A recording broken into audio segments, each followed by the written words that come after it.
Hello, beautiful soul. My name is Jen Merkel. I am a transformational life coach and certified hypnosis practitioner, and I'm here today to share 9 ways to communicate with your spirit guide.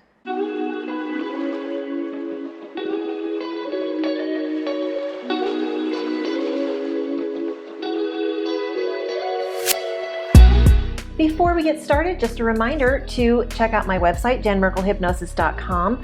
You can set up a free no obligation consultation where we can see how hypnosis can help you reach your goals. I also do private readings. You can get on my calendar for that as well, jenmerkelhypnosis.com. And don't forget to check out my podcast, Spiritual Basics Podcast with April and Jen. I do it with my soul sister, April Darley. We put out 2 episodes a month, and we're here on YouTube or your favorite listening platform. I recently uploaded a video called 5 Steps to Communicate with Your Spirit Guide. So these are actual steps in how you reach out to your spirit guide, how to receive the information, what to expect. So go ahead and check out that video as well. Okay, let's get on with 9 ways to communicate with your spirit guide. Just a little quick note. This is geared toward communicating with your spirit guide, but you can really use these methods to communicate with anyone on your spirit team. So that could be your angels, it could be spirit or source, it could be deceased loved ones, ancestors, anyone, even your spirit animal. So just keep that in mind. All right, let's get started. Number 1 is through meditation. So to communicate with your spirit guide while meditating, just relax your mind and body as usual.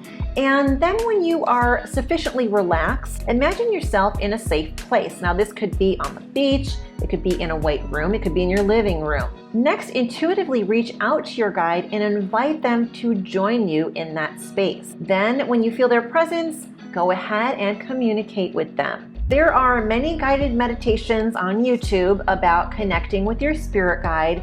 And when I was starting out, I used to use them. They really helped me because I had a lot of mind chatter.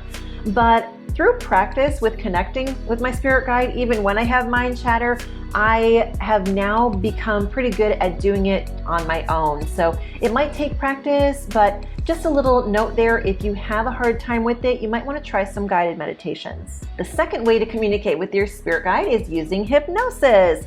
In my intuitive development program, one of the modules includes hypnosis for reaching out and connecting with your spirit guide. It is similar to guided meditation, but hypnosis actually takes you into a deeper state of consciousness. It's actually called theta brainwaves. And this allows your subconscious to access information more easily and thoroughly. And also, most of my clients remember their experience consciously as well. The third way is in your dreams. Sometimes spirit guides visit us while we're sleeping through dreams. I've learned a lot from my spirit guides through my dreams, actually. If you want to do some dream work with your spirit guide, then simply set an intention to do that before you settle in for the night. You also can use some crystals to help you, putting under your pillow a labradorite, clear quartz, or an amethyst. Those are all very helpful for doing dream work. Also, you might consider playing some soft, comforting music that has binaural beats. Binaural beats stimulate the lower frequency brain waves that you experience during sleep. Do make sure you have nearby a piece of paper and a pen so that when you wake up at 3 a.m., you can jot down some notes about it. What I usually do is I just put down a few key words, and then in the morning when I wake up, I look at that and it reminds me about what happened during my dreams. So then I go ahead and write the experience in my dream journal along with my interpretations of what that all meant.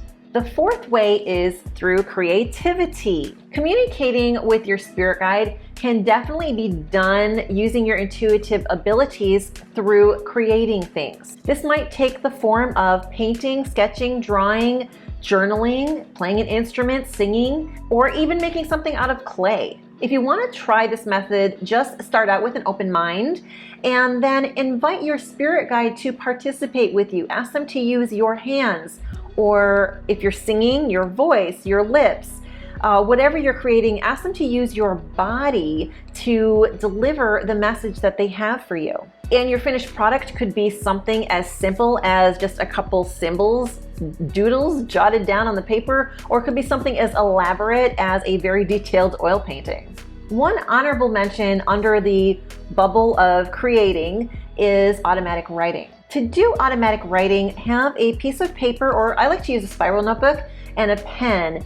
And I personally find that the physical act of writing something on paper is kind of like you're taking a thought or something that's intangible and you're making it a tangible thing. And that whole creative process just really works really well for me. If that doesn't work for you, you certainly could type into your computer as well. But what you would do is just invite communication between yourself and your spirit guide as usual. And as you receive the messages, write them down on the paper. Now, this might come through kind of as a channeled message where it's almost like your guide is writing you a letter and using your hands to do so. Or it might just come through in a couple key words. For me, I get these messages through complete sentences. And as I'm writing them, the information is coming through pretty quickly and my writing gets really messy. So I usually just end up taking that finished product and transferring it in a more legible way into my journal or sometimes on a computer. And don't forget, after you've received the message and closed the session, go back over that piece that you've written and try and look at hidden messages or symbolism that might be in there as well, because just that information that you have written down, that's great, but there might be more things that you're missing if you don't take the time to do that. Okay, another way you can communicate with your spirit guide is just through your daily life. My spirit guides often accompany me in my car. Actually, I think they always do. At least one is always right there with me in the passenger seat. I know this because I can feel their presence. Even if you don't feel that, you can actively ask them to be with you. And it doesn't have to be while you're driving. It can be while you're walking the dog, doing chores, eating a meal, really anything during your daily life. They're already with you, but consciously inviting them to participate with you builds a stronger line of communication. Now, my own experience with doing this, again, while I'm driving usually, I find myself talking out loud. It's kind of like a conversational tone. I might be going over a list of errands in my mind or a problem that I'm having, a dilemma I'm trying to solve. And it's interesting because I find like I talk out loud and my guide talks to me intuitively, and together we kind of reach a solution most of the time. At the very least, the least that happens is I receive guidance about how I can proceed. If you're with other people in the car, probably you don't want to do that unless they're open to all these kinds of spiritual things, because they might think you're crazy. I'm sure I've driven down the road a couple times and people in the other vehicles are like, who's that chick talking to? But oh well. Okay, number 6 in how to communicate with your guides, preparing an altar. You can communicate with your spirit guide by preparing an altar with elements that have meaning to you and your guide. However, the most important thing is your intention, which could be something specific you wish to receive help with, or just a desire to improve the communication. Altars can take any number of forms. A simple altar might just have a candle and a crystal. A more elaborate one could include flowers, herbs, essential oils, statuettes, incense pictures, anything really. Following your intuition and doing what works best for you is the most important part. Another way to communicate with your guide is through a spell or ritual. I love to communicate with my spirit guides during rituals. You can do a standalone ritual just for contacting your guide anytime, or in combination with another purpose. I do rituals during the new moon and full moon phases, along with several of the Norse festivities. During those rituals, I make contact with deities or spirit guides using my altar divination and or meditation. If you need ideas for spells or rituals, a really good resource is Pinterest.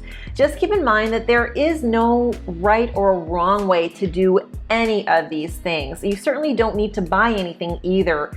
It's easy to get distracted by shiny things, so just keep that in mind. You don't have to blow the budget. As always, I can't say it enough, your intention is the most important part of any spiritual practice. Number 8, divination. Divination is a very common way to receive messages from your spirit guide. And the choices are seemingly endless. You can use tarot or oracle cards to do divination. You can cast lots of things like charms, runes, or bones.